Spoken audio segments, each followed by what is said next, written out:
Turn now to one community in Ohio, which is now the center of a growing national debate about civil rights, hate speech, and the Second Amendment. NBC News correspondent and NBC News Now daily anchor Morgan Radford visited the town of Lincoln Heights, where residents have formed an armed community defense group in the wake of a neo-Nazi rally. Morgan joins us now. You were there just on Tuesday. What did the residents tell you about what's going on? Yeah, I was there just this week. John, it was fascinating because what's interesting is that this town was founded during the Great Migration back in the 20s as a refuge for black citizens, which is why it was especially painful when neo-Nazis suddenly appeared in this 3,000-person majority black town. But they decided to fight back, taking up arms and patrolling their own streets. Now they're at the center of a much larger debate about protection and free speech and who gets it. These aren't police officers or soldiers. They're business owners, their fathers, their sons, daughters. These are civilians, members of the Lincoln Heights Safety and Watch program. It's a duty. Okay, let's go. The duty, protecting their neighborhood, the majority black village of Lincoln Heights, Ohio. After neo-Nazis held a rally here last month, carrying rifles, waving swastikas, and hurling racial slurs, just moments before children were let out of school. At the time, law enforcement officials said the neo-Nazis did not break any laws, but an investigation by county prosecutors is ongoing. Weeks later, the KKK came with these flyers. First African-American community above the Mason-Dixon line of staff. Safety and Watch Group spokesperson Dgotsauce Daniels says the police did not do enough, which was more chilling because the town was founded in the 1920s as a safe haven for black residents. Lincoln Heights is our home. If somebody broke into your home, you call the police, and the police says, you know, if they do it again, we haven't broken any law, so we're just going to allow them to break into your home again. What would you do? Are you worried at all that having a potentially armed response could just create more friction, create more danger? I'll answer that by saying I've never felt safer as a black man in my community than I have right now. The mayor of Evendale. Listen here, man. I'd be a fool to not acknowledge the fact that there's still racism out here in these streets. Although I may love my fellow white Americans, my fellow white people, there are some that are just pure evil. They don't want to see a black man succeed or a black woman succeed. They don't want to share the same room as a black person or a black woman. They don't want to see the existence and the growth of the black people. And I'd be a fool to not say that that stuff does not exist and that stuff does not really affect people. And it's unfortunate because we're in 2024 and you would think by now that stuff would be pretty much put away, put to past, and put to rest. But instead, we have a small group of neo-Nazis, aka KKK members, probably, all masked up, that decided to come to this Ohio community and, you know, bring their protest to the black culture, the black community of this particular neighborhood, which is pretty much a form of hate speech, if you ask me. And I do believe that the police did not do enough. They did not do what they were supposed to do, which was to arrest and deface all these Nazis that were standing on the streets. Instead, they let them go in a U-Haul truck, in the back of a U-Haul truck. You could not as a black person, as a black community, get away with that. And that's just the honest truth. I cannot get away with that. I don't even have this type of hate in my heart to even do this. But I fully understand why these black people are ready for war, ready to kill, and ready to defend their home. Because we cannot allow evil to just come in these streets and just take it over like we ain't got to fight in it. We gonna fight. Regardless of how y'all feel about it, regardless of if y'all want us here or not, we gonna fight. And we willing to fight, we willing to die. It's not like it hasn't happened before. So all I ask is if you are a racist, if you are a bigot, please feel free to show your face and let us know. Because we don't want to be around you anyways. I'd rather not be around you, because if I am, there's a possibility one of us is not going to make it out alive. That's just the honest truth, but let's continue. Dale, which oversees the police force that responded that day, said in a statement to NBC News, "Our emphasis on de-escalation and public safety resulted in the incident's resolution without injuries to any of the persons involved." But residents here say they can't afford to wait. Every day, the Safety and Watch group escorts children to school and patrols the streets. Why do you all wear masks? Those Nazis, we have reports of them finding our backgrounds, so we're not hiding ourselves from the residents, but we're protecting our family from what we're doing out here. While many locals do support the security group, some, like business owner Eric Ruffin, say they wish the group wasn't needed. We don't want to become what we hate. You know, we don't want to become a group of people that walk around feeling like we have a reason in America to have to protect ourselves. And this community Stand up. Stand up. is not backing down. We contacted the mayor of And honestly, I don't blame them.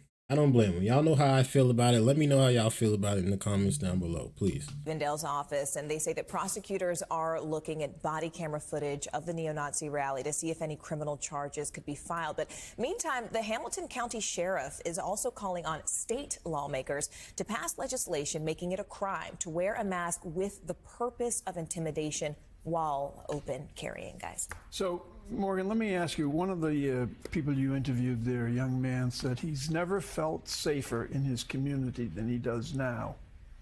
So this could have an impact nationwide, things like this. I mean, there is a contagion factor in safety. People always seek it. What did the mayor or anybody that you spoke to think about the contagion factor? Durance, I don't want to speak for him, but after my conversation with him, I feel like I could confidently say he would say the contagion factor has already happened. Because when I asked, is this a reaction to a local moment or a national movement? And he said, look at January 6th. He said, you already have people felt emboldened to come here locally because of what they saw nationally. If you can hang from the building of the hallowed halls of the Capitol and then be pardoned, not be prosecuted, why don't you think you can come to a small village of African Americans, only 3,000 people? Morgan, does the group have any real authority? But as long as they stay within the confines of the law, they should be okay. It's a great question. You know, I asked that basically, are you stopping cars when they come in because you think someone looks suspicious? Is that, you know, profiling in its own sort of way? And they said, no. We are patently aware of what our rights are and what our limitations are. They said, we're not officers. What we do is we are trying to cooperate with the police department. So if we see suspicious activity, because remember the KKK came back with flyers just after this rally. So they're saying this is more of a defensive posture to deter people from entering our community and showing them by virtue of our masks, by virtue of our guns, that you can't come here and we're not going to take this punch lying down. All right. That's fair. That is fair, honestly. It seems like they're more doing, I don't want to say vigilante work, but they're kind of vigilantes in a sense. They're not doing anything out of malicious behavior, but they're trying to protect the people that live in the city. And I completely understand. If that's what makes it feel safer for them in the community, I'm all for it. I'm all for it because we can't allow this to happen again. We cannot keep allowing this racism to keep sneaking up on people and trying to take people out. We ain't trying to see that. To be honest, we ain't trying to see that. And I swear, it would be a huge war. It would be a huge war in the United States of America if it got like that again. Honestly, forget about Ukraine, forget about Russia, forget about Israel, forget about Hamas. What you'll see inside of the United States, it would be very, very deadly. And I thank God for the amount of progress that we have seen in America. I've only been here 29 years. And from the 29 years I've lived here, so much has gotten done. So much has changed. But before me, it was much different. Before me, there was, white only bathrooms or black only bathrooms. And, there wasn't all this togetherness and opportunity for black people, which we understand. Now all of it, now years later, obviously, we know that black people are very intelligent. They can do what they have to do to be good citizens. Some of us are actually killing it in the United States. A lot of us is actually killing it in the United States, and we don't take anything for granted. But it took a lot for us to get here. And we don't want to keep dwelling on the past. We don't want to keep bringing up slavery and bringing up the history. But sometimes you do need to be reminded, I guess, just to have that battery in your back that, we can't allow this thing to get back to where it was. We have to keep pushing forward. We have to keep moving forward as a United States of America, as black people, as white people, as Hispanic people, as Asian people, Indian people. Not forcing it, not, making it seem like, we can't get along together, but there's a lot of us that get along. There's a lot of us that get along together. But we need to do, what we do need to do is root out this evil that is still lurking around, this racism, this anti-black people culture that is still lingering in some white communities. Not all communities, obviously, but some white communities. We gonna root it out. And, hopefully,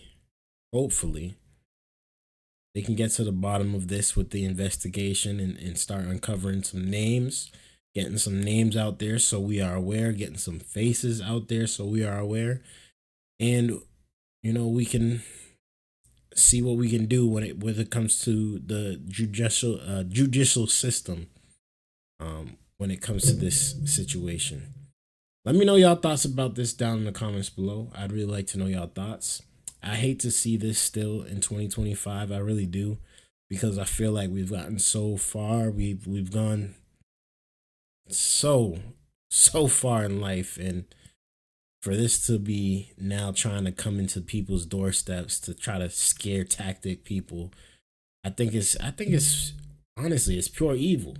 It's pure evil. And get that stuff away from us. Get that stuff out of your system, or get locked up, because the hate is not. There's no place in America for hate. I don't care what side of the spectrum you're on. I don't care if you're Democratic. I don't care if you're Republican. I don't care if you're white. I don't care if you're black. There's no point of having all this hate, because it is so divisive. But anyways, leave a like, hit that subscribe button if y'all are new. Thank you guys for tuning in. It's your boy Dgotsauce, man. Peace. Shout outs to today's sponsor, the Snacks.shop.